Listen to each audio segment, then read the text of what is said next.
Bonjour, bienvenue dans la série sur la mécanique quantique. Donc, quand on essaye de refroidir un fluide, il existe différentes techniques, notamment les techniques qui utilisent un cycle frigo, comme nos réfrigérateurs, et qui consistent à combiner compression, détente et échange de chaleur, de façon à évacuer de la chaleur.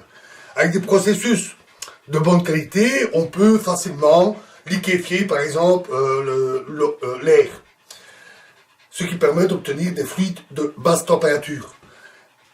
En échelonnant les différents types de gaz, tels que l'oxygène, l'azote, l'hydrogène, on peut obtenir ainsi des températures de plus en plus basses, jusqu'à liquéfier l'hélium, vers 4 Kelvin environ. Si on veut aller plus loin, une technique couramment utilisée consiste à utiliser l'évaporation. Alors, comment ça marche? On a dans un flacon fermé, on a un liquide à température T avec de la partie supérieure de la vapeur de la même substance à la pression P. À température constante, homogène, à l'équilibre, on parle de pression de vapeur saturante. Et celle-ci obéit à une loi pour tous les liquides, PE de T, pression de vapeur saturante, ou pression d'évaporation à température T. Cette pression diminue avec la température, et donc en pompant le gaz qui est dans la partie supérieure, on provoque ainsi progressivement une évaporation et une baisse de la température. Évidemment, en pompant, on fait partir une partie du liquide. Pour l'hélium, typiquement, la loi étant exponentielle de moins A sur T.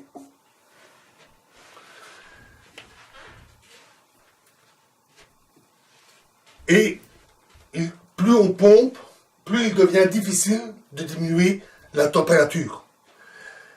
De plus, plus on pompe, moins il y a de gaz dans la cavité, ce qui rend également plus difficile le pompage. On doit donc utiliser des pompes fort puissantes, très puissantes. On obtient ainsi une pression de l'ordre du torr. Un torr est 1 mm de mercure. Sachant qu'une colonne de mercure, pression atmosphérique, c'est environ 700 mm. 1 mm de mercure avec une pompe puissante. Ainsi, avec l'hélium normal, l'hélium 4, on obtient 0,9 Kelvin avec une pression de 0,04 torr. Donc c'est une très faible pression. Et avec l'hélium 3, on peut aller un peu plus bas parce que le gaz est plus léger. On atteint 0,3 Kelvin à une pression de 0,02 torr environ. Donc des températures légèrement inférieures au Kelvin. Alors, si on veut aller encore plus loin, dans les millièmes de Kelvin, une technique que l'on peut utiliser, c'est la technique de dilution. Alors, en quoi ça consiste? On a en fait un mélange d'hélium 4 et d'hélium 3. Donc, notons X, la proportion, donc le nombre de moles d'hélium 3 divisé par le nombre total de moles, donc hélium 3 et hélium 4. À ce moment-là, ce qu'on a, c'est que les propriétés de l'hélium varient avec la proportion, elle varie de manière continue. Donc si on trace un diagramme température en fonction de la concentration, avec une température jusqu'à 2,5 Kelvin, donc de 0 à 2,5, et une proportion X allant de 0 à 1, 0 étant de l'hélium 4 pur, 1 étant de l'hélium 3 pur. Alors si on trace le diagramme de phase dans cette situation, on obtient une courbe à peu près ici. Ici, on a une ligne droite et ici, une courbe comme ça. Je vais un peu plus loin, peu importe. Dans cette phase-ci, on a un liquide normale. Dans cette phase-ci, on a un superfluide. Et ici, le liquide se sépare en deux phases distinctes. Une superfluide et une normale. Le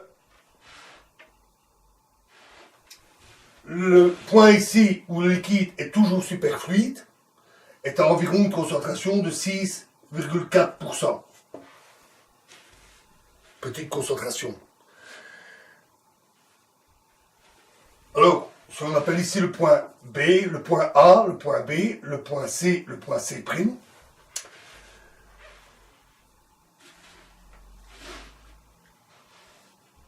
enfin, peu importe les noms que je vais entendre, on n'en a pas besoin. Alors, l'enthalpie du mélange a, pour le point B, ici, HB est égal à, qui s'exprime en joules par mole, est égal à 95 fois la température au carré. Et HC, le point H ici, 95, et HC est égal à 13. Donc, quand de l'hélium passe d'une phase très riche en hélium 3, quand de l'hélium 3 passe d'une phase très riche en hélium 3 à une phase très pauvre en hélium 3, il y a une variation d'enthalpie, variation de l'enthalpie, qui est donnée par la variation, le nombre de moles qui change d'état, fois HB moins HC. La valeur est positive, ça correspond à une augmentation de l'enthalpie, et donc ça correspond à une absorption de chaleur. Donc quand l'hélium 3 passe d'une phase riche à une phase pauvre, il absorbe de la chaleur. C'est le même phénomène que dans l'évaporation d'un liquide normal, par exemple de l'eau. Lorsque l'eau passe de l'état liquide à l'état vapeur, il absorbe une certaine quantité de chaleur.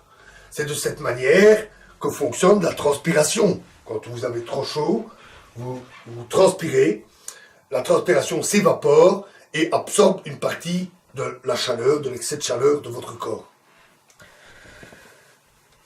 Ce phénomène a donné l'idée à London, en 1960, d'utiliser ce phénomène pour obtenir des basses températures. La première réalisation date de 1965. Maintenant, ce type de réfrigérateur, dit à dilution, est devenu courant. Tous les laboratoires manipulant des grands froids en possèdent. Alors, voyons le schéma d'un tel appareil. On a d'abord une grande cuve, appelée un cryostat,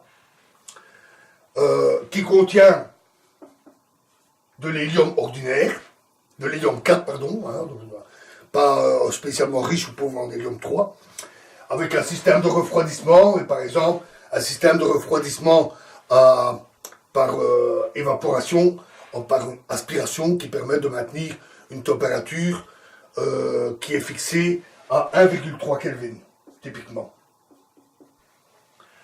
À l'intérieur, on a une cavité vide, isolée, contenant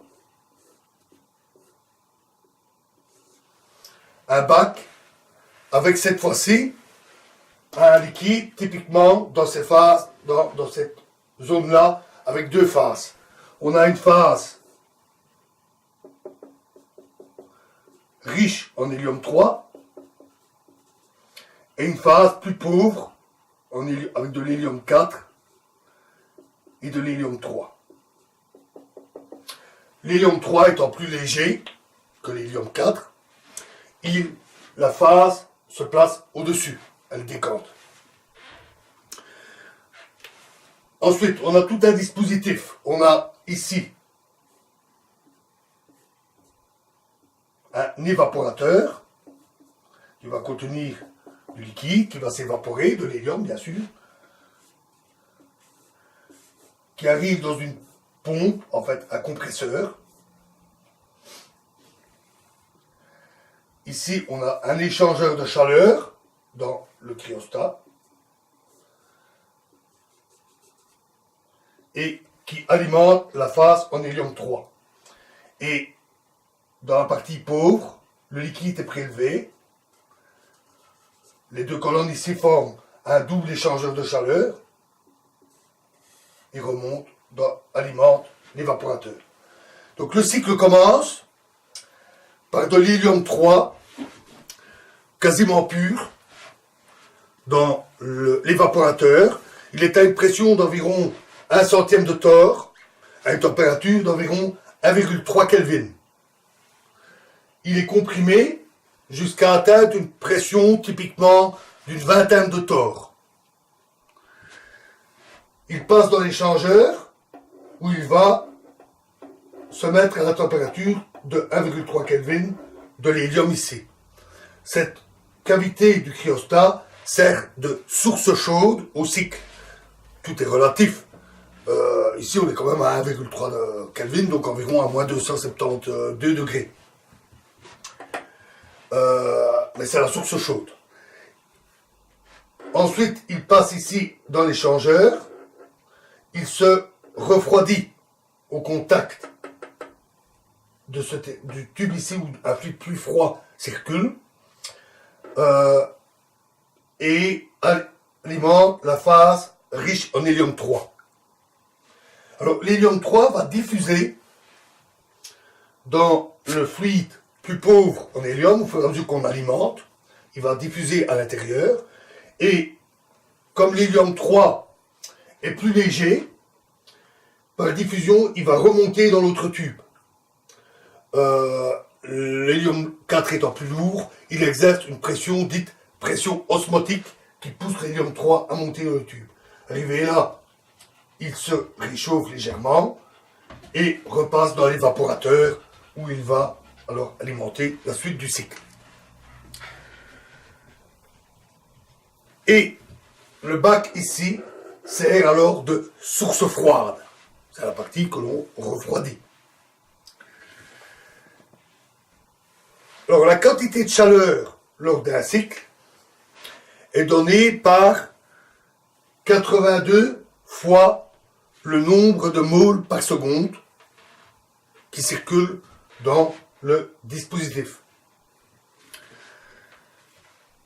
Avec un appareil typique, on a des débits de l'ordre d'1 millième de mole d'hélium 3 par seconde. C'est pas énorme, il est vrai qu'une partie circule par diffusion, par pression osmotique, un peu comme par capillarité dans un tube, hein, c'est un peu le même genre de phénomène, où le liquide monte dans un fin tube.